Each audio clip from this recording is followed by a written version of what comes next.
join me in welcoming my panel. Firstly, Tony Lombard, who's the Chief Executive Officer for Asia at Lendlease. Sitting next to him, Professor Marilyn Taylor, Professor of Architecture and Urban Design and former Dean at the University of Pennsylvania School of Design, and Marilyn is a ULI trustee and past chairman, as you know. Sitting next to her, Prof. Bagley, who's the president of KPF, and next to him, Bill Lee, who's the Director of Real Estate Strategies for Microsoft. Please welcome the panel. Just take it. Yeah. So if we may, Tony, we're going to start with you. I'm going to ask them a couple of questions each. They're going to give you some thoughtful answers, and then you're going to get the chance to have a quiz with them. So, Tony, the question is, how can existing and inherited assets be best repurposed and utilized, given today's challenge of livability? And please give us some example from your work as you tell us about it.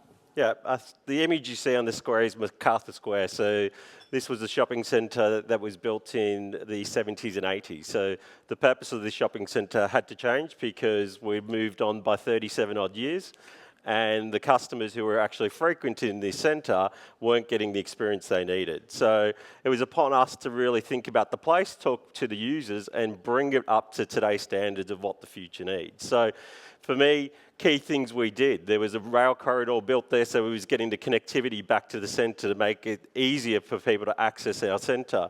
Connectivity in terms of Wi-Fi and access points so people can actually be on these devices, which we never leave with us anywhere, right? So, you know, once upon a time, we used to actually think. Today, our phone tells us what to do. So I think we've got to create the centres and assets of the future that enable that connectivity so people feel comfortable in how they move through those key centres. So MacArthur Square was listening to the customers.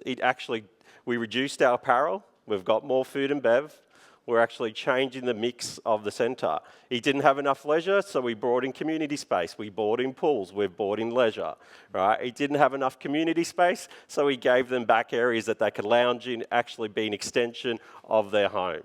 So these places need to be a place. They need to be attractors that draw people's attention and make them want to come to your centre.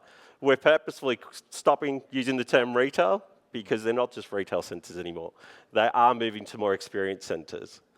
So I'm just going to show you, your second image here is Parkway Parade, a centre which is loved in the east side of Singapore here, and we've got a great following in this asset. However, we've got a great opportunity now with Parkway to actually do some of the things we did with MacArthur Square. We've got an LTA, we've got an MRT being connected to the centre. So we're going to work with URA to make sure we get the connectivity right. It's all about the user. It's trying to give people back time. Time's what we don't get back as individuals. And the key commodity we need is time, because in our life cycles today, we spend more time, doing a hell of a lot more in terms of what we've got to do. So people are looking for ways to get back that time. So for us, it's getting this connected back up differently. It's actually creating more community space. So great opportunity for us to give back to the community. Singapore, we've got a scarcity of land, so why not give back a bit more? But what that requires is us to have some access to GFA and other things to be able to do that.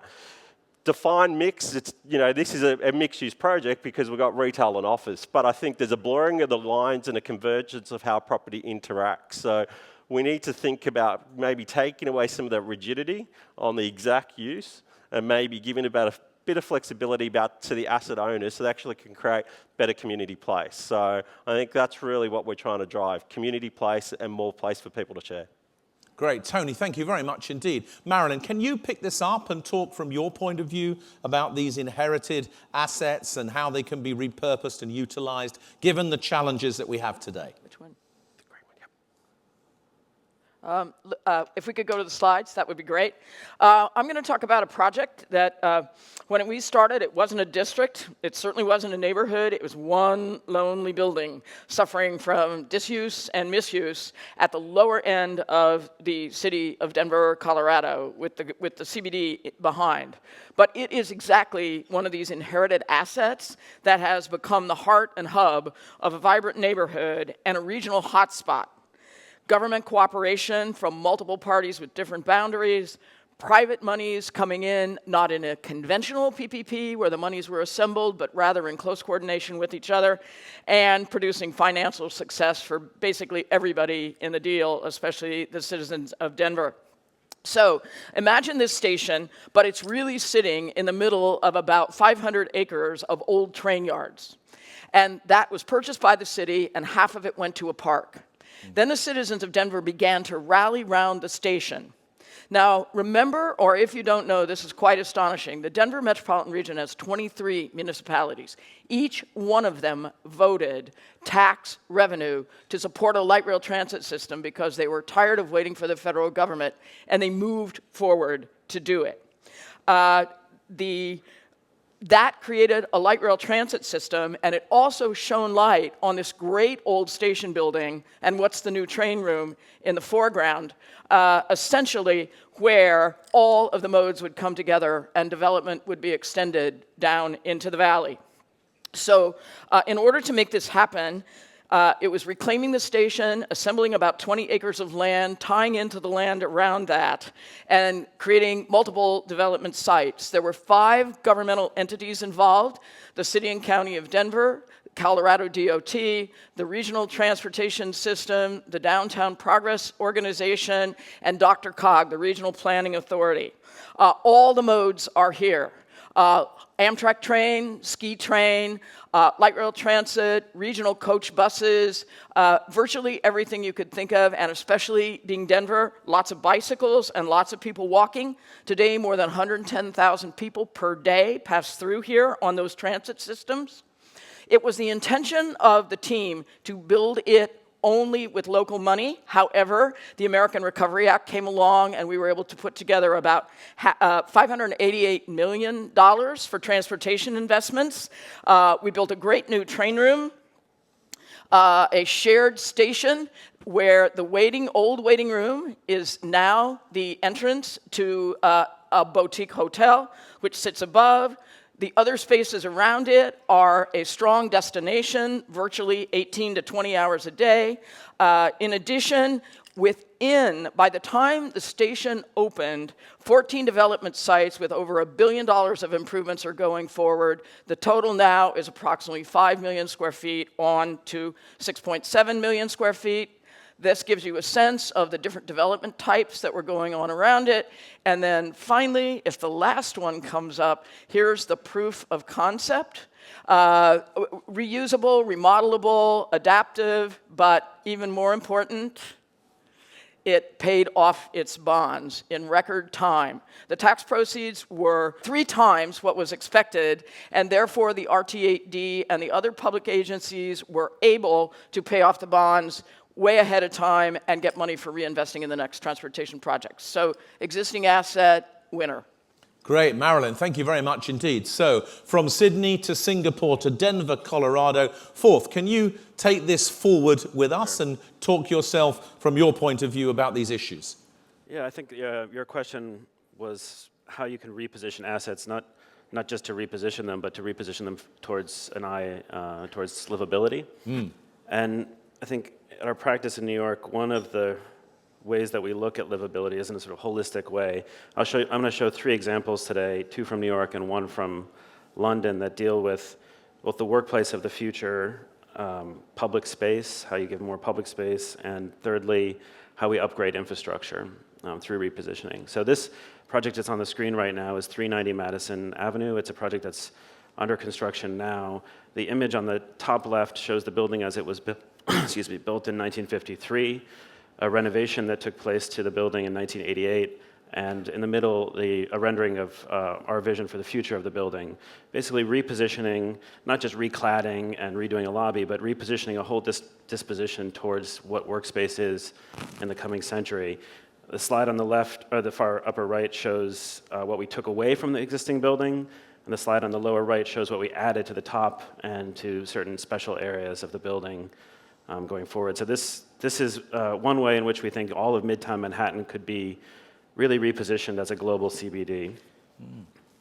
We also have done a lot of work actually a block and a half away on a project called One Vanderbilt, which is adjacent to Grand Central.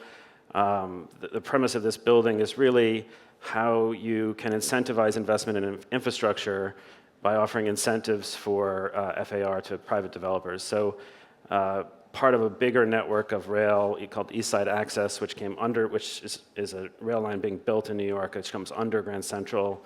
And in exchange for providing a big Great Hall underneath our tower, the developer was granted extra GFA bonuses, which allowed them to build bigger. Also involved a series of sidewalk widenings, public plazas, et cetera. So it really was, in this case, kind of a nice example of public-private incentives working in both directions, not in opposition to one another.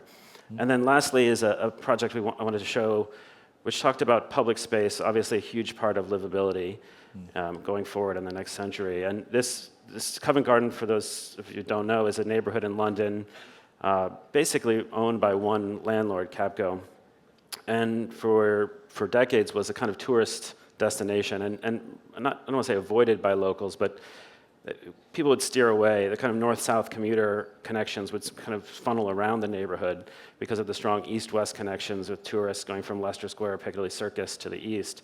And so what we did, working with Capco, is identify a series of private spaces in these courtyards and try to convert them into public spaces that would increase the networks of north-south connections for actual Londoners. And so that's a process that's ongoing now. So I think, short answer, these three questions is transportation, public space, workplace. Those are really the things that will increase livability in the next century. Great. Fourth, thank you very much indeed, and putting livability right at the heart of the way these spaces are being modernized and taken forward.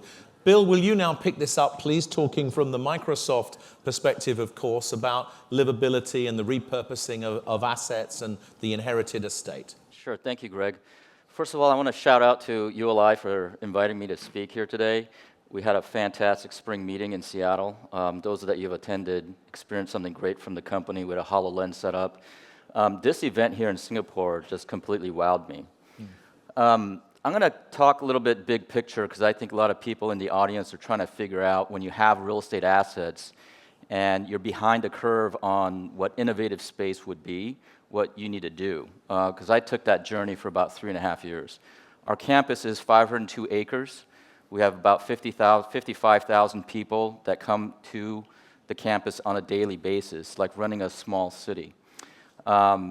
As an example, we serve free 18 million cans of sodas a year. That means about 50 people per day is stacking it on each floor of every building, free sodas. I'm just going to flip through some of these, but that gives you a little bit of scale. So the underlying philosophy is that we want to build a campus that's the most innovative place on this planet. Some of the things that we're looking at is that technology has enabled people to be very agile. So as you are accelerating the amount of things that you can do, which we want people to be able to do more with their finite amount of time they have in their life, what that does is that we found that they need more touches with human beings because things are happening faster. And therefore, you have to talk to people a lot more than you used to in the past. And therefore, your phone is such a part of you. Technology is just a part of humanity. And what that does, right, what that does is that we design for humanity, okay? The other thing that's occurring with technology as being a part of humanity is a lot of the districts have changed too. So I'm going to flip through some slides. Is that when we design for the humanity we remove the cars out of the way because we believe that we're going to have driverless cars. In the buildings, you don't see the elevator as a centric component to it because we want people to walk up and down. We don't expect to build buildings more than 4 stories, and that's a surprise for some people here in Singapore. But if it becomes elevator-centric, it breaks the discussion that one would have when they walk and talk. We also look at how people focus on an individual basis. These are some of the folks that you may recognize, and everybody does it differently, so we try to provide for that. What stimulates people is different. The new, younger folks, the millennials, they have different expectations. We design for that, and we build for that. By the way, I think the first wave, the first component of the millennials are turning 34 this year. So from a suburban campus, we feel we're pretty well positioned for them. The walking distance, 5-minute walk, 10-minute walk, these are proven things over the centuries. We also integrate with nature. You know, this is a UN shot of Microsoft. They're all jumping down and happy, and they're very colorful. But I want to end with this, which gives you the scale of what our frenemies are doing and what we are looking at. Okay? This is to scale on a floor plate. And we'll come back to that on the second question. Great. Thank you very much. And we're keen to hear more about the frenemies later. That would be great. So, panel, thank you for giving us these amazing insights. Let's have a look at the future and then ask the question, okay, if you're doing these things now, what do we need to anticipate in the future as we prepare buildings for them, particularly focusing on the idea of how do we prepare our buildings to be flexible, to be resilient, to be ready for the future environment as well. And Tony, will you kick us off again? Yes, I think when we look at future-proofing, I think, can I just grab the slides up again? I'll just start. When we look at what we're trying to future-proof, I'll just talk about Pale Bar. Pale Bar's, again, we're building in the east at the moment, and when we're looking at the infrastructure we need for the future, it's important for us to think through how we actually integrate the new infrastructure that's needed. And for us, a couple of the key things. Originally, it was going to be tendered as 3 separate plots. But enough influence, and a number of us went to the URA and we talked about actually bring the 3 plots together, allow us to invest more in the social infrastructure, and allow us to make some different investments in the scheme that traditionally wouldn't have been made. So for instance, we've got a canal that ran through all the sites. So what we said to government, we will actually end up investing in making that a covered walkway, giving back green space, creating walkability. It's got a cycle pass that connects to the cycling connectors that Singapore's driving to. We had to create end-of-trip facilities. So in Singapore, we weren't building the right shower rooms or facilities for people to change. If they're exercising and commuting their way into work, the infrastructure wasn't there to support that. So it was important to make sure we're future-proofing to give people the ability to exercise, cycle, walk, run to the office, because that's the changing mode of how people want to get to work. So therefore, less cars, more cycle parking, more facilities that support that. So what you're seeing is a greater push on social infrastructure coming back into the project. There's 100,000 square feet of green community space that's been put into this project. When you look around Singapore, we create these compounds. When there's residential projects and there's a single plot, it's a compound. No one can enter the compound. This is not a compound. This is an integrated project which brings the uses. The ground plane's now mixed. If it was going to be done as the original scheme, the 3 assets would have been separate assets. They're now completely integrated. The placemaking that occurs on the ground plane is a mix of shops and convenience that people can actually just walk to. What you'll find, that will be an extension of their workplace, because millennials like to work in cafes and different environments. So the mix and the use is really changing. The floor plates of each of the products is different. You know, the office work plate today is very much an open floor plate, and it's got a very different component to it. It doesn't have the offices. And if you think you're going to just be sitting in this type of space, they're going to be shared in the future. We ourselves are moving into co-working space in 2 weeks' time. Is our head office are in Singapore, because we need to be a customer and see what it's like to work in a commingled workspace. The residential, they're smaller. So you're not getting the same environment because people aren't spending as much time there. So the place that you're creating for them has to be connected with Wi-Fi, technology, and those key components. If it's not there, it's not going to be a great place. It won't attract the people. So, and the retail environment is changing. Everyone keeps saying retail's dead. It's not dead. Amazon only owns 5% of the market share. What we need to do is think about the customers' proposition. And to me, it's actually bringing the technology back into the centre to enable the customer to experience the centre in a different way. So the experience is going to change and the mix is going to change. So what I'm talking about for the future is connectivity, both on social, community, infrastructure, and technology has to be key. Great, Tony, thank you very much indeed. Now, Marilyn, again, will you pick up, and we're focusing on livability, resilience, flexibility. What do we need to do in the future? Well, I think that all of us have a very similar list about the changes that are happening when we think physically and socially, that things are connected, they're not isolated, that they're transit-oriented, not oriented to gas-fired vehicles, that they're shared very definitely, that they're flexible and adaptable, not fixed. And most of all, I think for long-term in terms of community value, they're site-specific and they're not just slavishly copied from some other location. And so we thought at Denver Union Station we were doing a pretty good job of that. We came up with a really dynamic, robust public realm. People love to flock there. Fewer people drive, more people walk, bike, or ride transit. But here's what we didn't think of. This started only 12 years ago. We really didn't think about shared vehicles rather than individually occupied and used vehicles. And to me, that's almost more important than the autonomous driving, because in this case, the data and the ability to have your transit on demand wherever you want it at a reasonable cost, because that vehicle is probably operating 23 hours a day, we didn't really allow for that.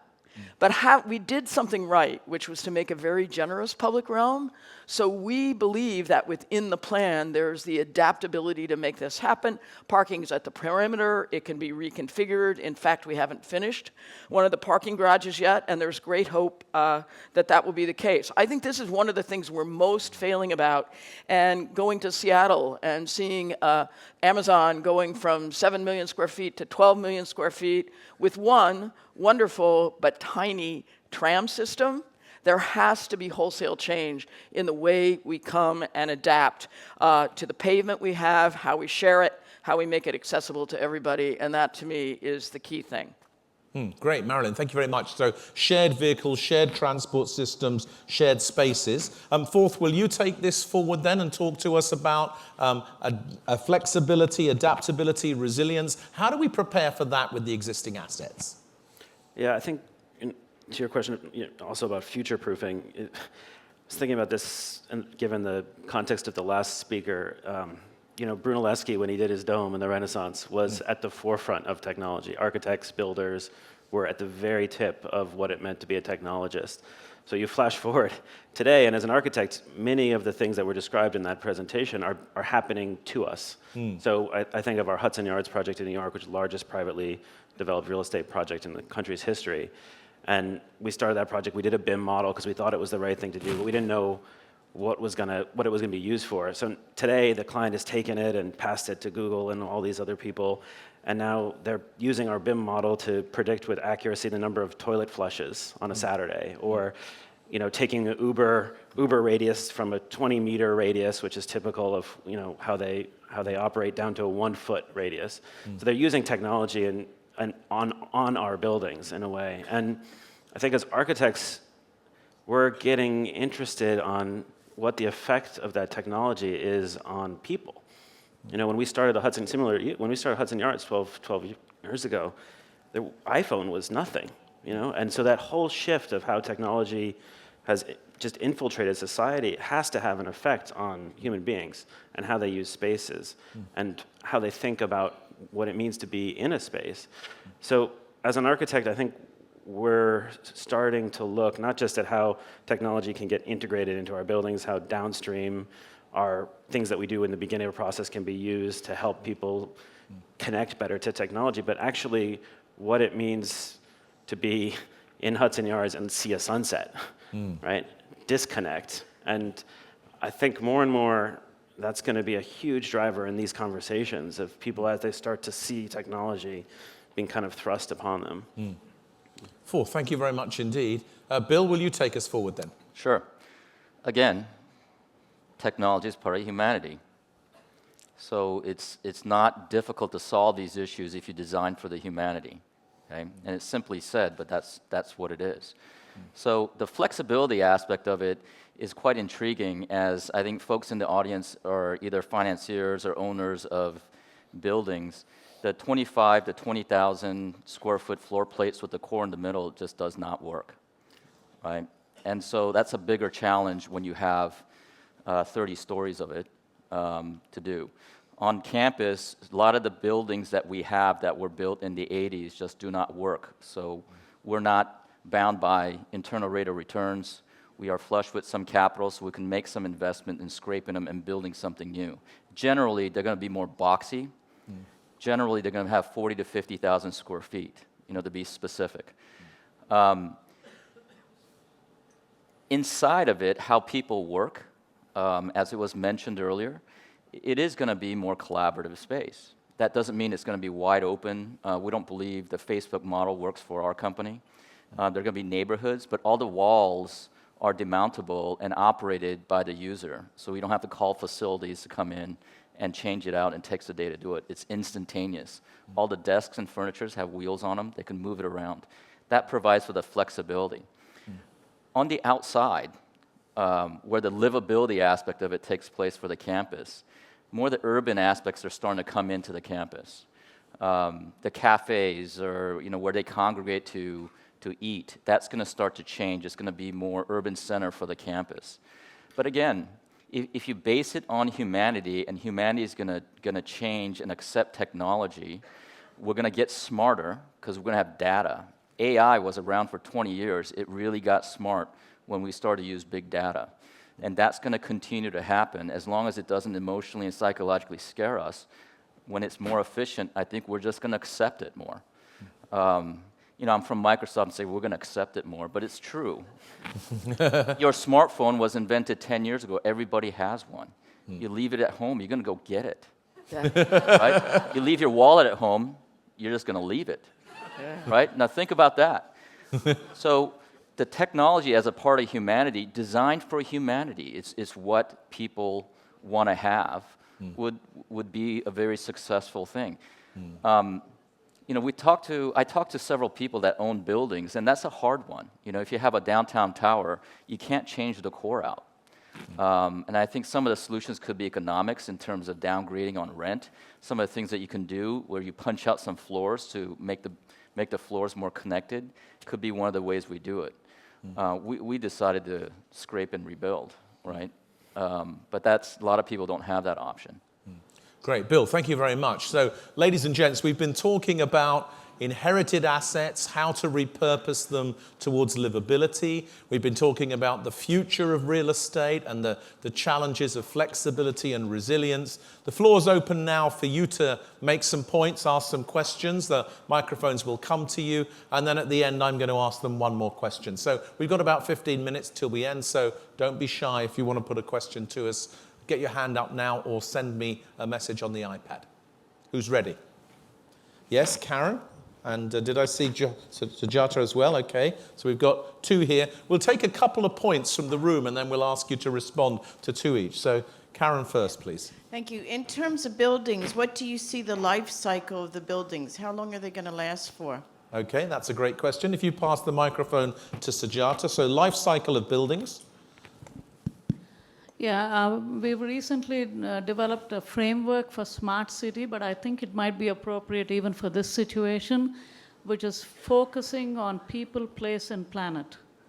So I almost believe that if you put that as a filter for everything you do, for designing or redesigning, whether it's building level or city level, I think a lot of the problems we've created for ourselves wouldn't be there. I want a response from the panel. Yeah, so do you agree, panel? People, place, and planet is the best way to think about these things. Who else would like to come in? Yes, sir. Yes, Henry. Yeah, it's a question for Tony. You talk about this interactive place and space for the community. How do you convince the investors, particularly the institutional investors, that they're beneficial to them, although they're not leased or rental producing? Great. Thank you very much indeed, Henry. If you could pass the microphone to the gentleman there. Yes. Hi, Roger Platt with the U.S. Green Building Council. One of my key concerns about all the exciting things you're talking about is what is the feedback loop? What is the way that big data or data collection can actually ensure that as you're building out these big projects, you can make the necessary adjustments as you're moving forward, or even in the operational phase, ensure they're really accomplishing the goal? Yes, so how do you use data intelligently to really make the buildings what people want and need? Anybody else waiting? There's lights here that make it difficult to see the room. Okay, yes, sir. If you keep your hand up, then the microphone gets to you quicker because he can see you. Hi, I'm Simon from Urbis in Sydney. I just wondered, you've all spoken about developments that rely on having a transport node at the point of where you're building. What about areas that don't have that and don't have the walkability that those rely upon? Okay, so what can you do when you don't have a transport node, I guess, is the question there. So we've got 5 questions, panel. Just take 2 each, please. So one was about the life cycle of the buildings. How long do you expect them to last? Sujata said, what about people, place, and planet? Is that the right way to think? Tony, you had a question about how do you convince investors to go for this stuff. Then we had a question about using data to make sure that this is done in a really intelligent way. What's the role of data? How do you integrate that? And then can you do this kind of walkable, multifaceted development if it's not a transport node? So just take 2 questions each, and let's go the other way now. And Bill, will you begin, please? I'll answer Roger's question first, because that's probably what is the most appropriate. The big data is a fascinating thing. When we start to pull 50,000 employees out of their individual office spaces and put them into more collaborative open spaces, where over time they were given an office space as a reward that has natural light, and then as they progress up and get promoted, they get the corner office, is a huge shift. And one of the major arguments we make is data. Okay? For instance, we know that if you're in a more collaborative space, your email traffic goes down by 42% because you're talking.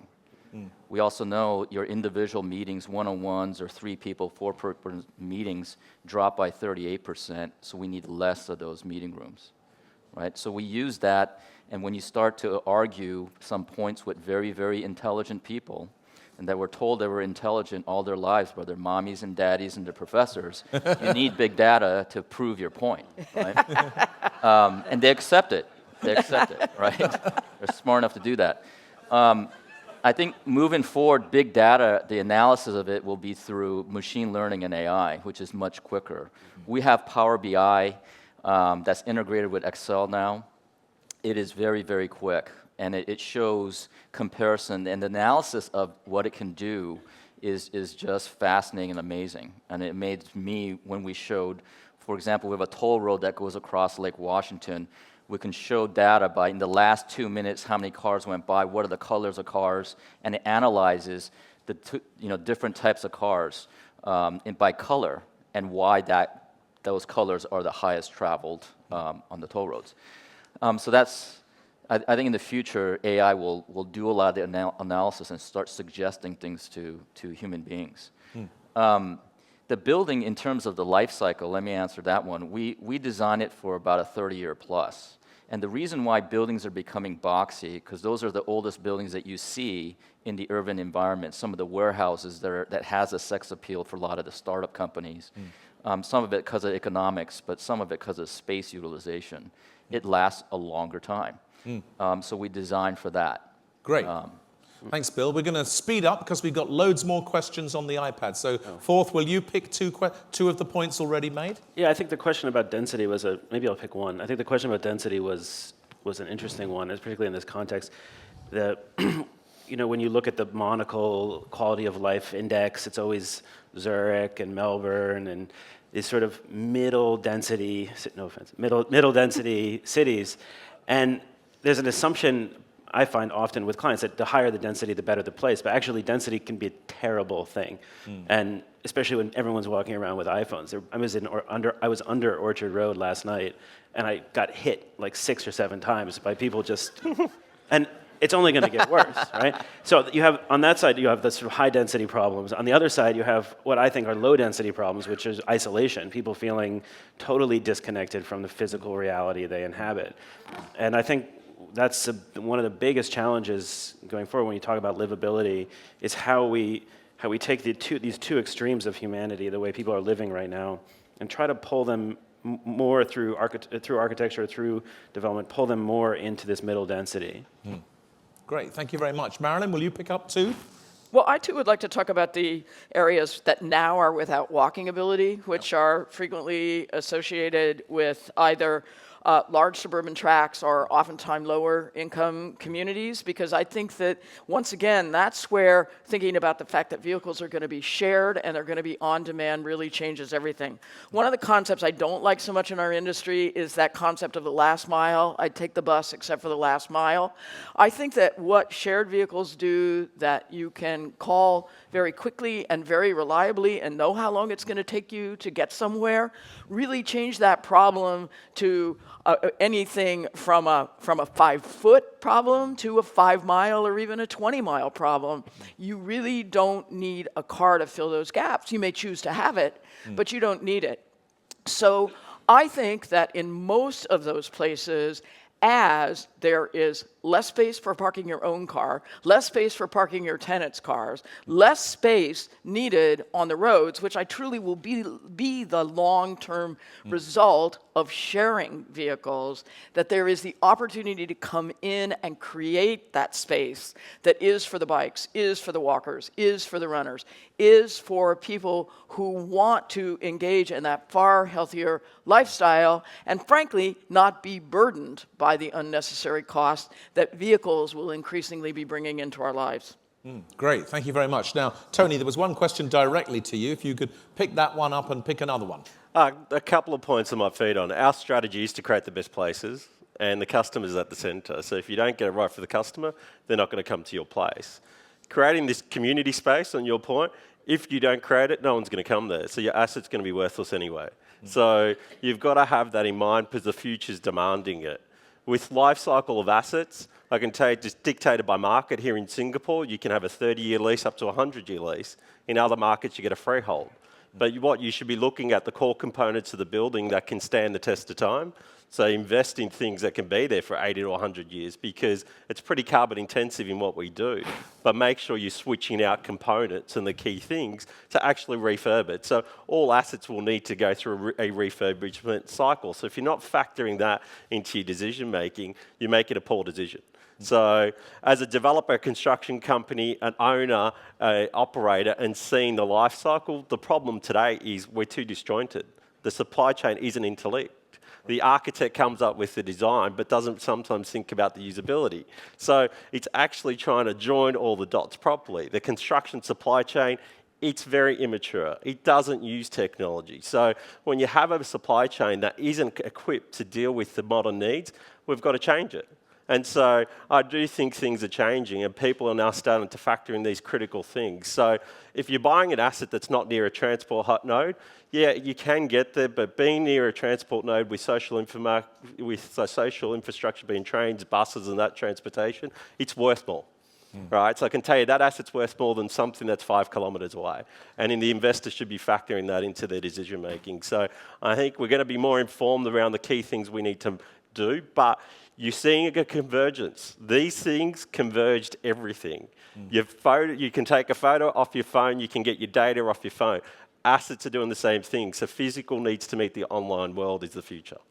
Great, thank you very much, Tony. Now, very quick questions, very quick answers, if you don't mind. I'm going to allocate these a bit. Fourth, historic buildings, some of them have been around for more than 100 years. Do they teach us anything about sustainability and resilience? Short, yes. Yes. What do they teach us? No, I think we learned a lot in the other example I showed you, the Grand Central example of, I mean, this great civic space, and there's obviously, it means something to so many people. So I think absolutely we learn from those spaces. Okay, good. Marilyn, what about residential developments? Can they begin to anticipate these needs and integrate them? Wow, in some ways that's the toughest one, especially in the democratic places we live, where we believe that you have a lot of choice to live the way you want to live. My other state is New Hampshire, where it's live free or die. You can do anything you want to do. And I think it's really exciting when we hear about these, oh, walk into the developer's office, you can take 3,000 square feet in the building or 300 square feet in the building and design it just the way you want. But how does that get shared across time? How does that create a value over time? I'm not sure. I think that there is an opportunity to move forward, to experiment with different ways of living, more public space, less private space, but overall, and maybe this picks up a little bit on Sujat's point, it is about how people are going to live together in community, and I think as we think about residential development, that's what we really need to think of. Within the building, beyond the building, and as a participant in shared public space and a sharing economy. If I could just add quickly to the 100-year-old buildings, really quickly. Look at the not all parts of the building have the same life. Yeah. Good. That's what we learned from warehouses. Great. Tony, underground car parking. Can it be repurposed? How do you plan today for a world with fewer cars? Well, I believe there'll be automated cars is going to be the future. So the car park needs to be thinking about, does it become storage? Does it become a place where actually retailers house their goods that are closer to the resident? So we'll start future-proofing what the car park needs to look like. The dimensions may need to shift as we start to plan for that future. But if you're not doing it today, you're not going to be able to repurpose. And therefore, the CapEx involved is going to be a lot more if you haven't considered that. So you've got to bring that into your factor. Brilliant. Bill, what do you advise to developers in the room that want to do smart development? What's the one or two things they should focus on? I think the building dimensions are a key. Again, I said, if you build it for the 40,000 square foot floor plates, you'll have more success. Some of the city blocks don't allow for that, so you may have to acquire another two, but you need the scalability to be able to do that on a floor basis. The other thing is, future-proofing, just things are going to happen over a long period of time. It's not going to happen overnight. But things such as, shared vehicles or automated vehicles are going to happen. We project that in 2025, half the vehicles on the road will not have drivers. They're the horse and buggies of yesterday. Of that, 30% of all the cars at that point in time will be service vehicles. So think about parking as it was mentioned. We have alternative uses for the 33,000 parking spaces on campus. So we think we have that pretty much nailed down. So start thinking about those things as it transitions in the near future. We're in an exciting time. Great. Panelists, thank you for answering those three unanticipated questions. We've got 24 seconds left. 50% of the room say we haven't got the skills to do the real estate we need for the future. What's one thing we do need to do? Tony. Use more technology and break the supply chain so it works more as a collective. Very good. Marilyn? Make sure that we train people to deal with the quantities of open data that we have to have so that we can get into using that data to distribute the revenues that come to make sure that the benefits of technological evolution and this whole new world are made available to everyone. Fourth? I think expand the value proposition of what developers and architects can do so that we value capture at the beginning, using technology to know with certainty what we're going to get after we build the building. And secondly, working with between developers and architects to understand how precincts buildings operate 20, 30, 40 years into the future. Thank you. I think we do have the skill set. You think we do? Yes. And if you don't, you got to get the right skill set, get the smart people together. But we do have it. Great. And my suggestion is join ULI. That would be the best thing to do. Ladies and gentlemen, please thank our panel.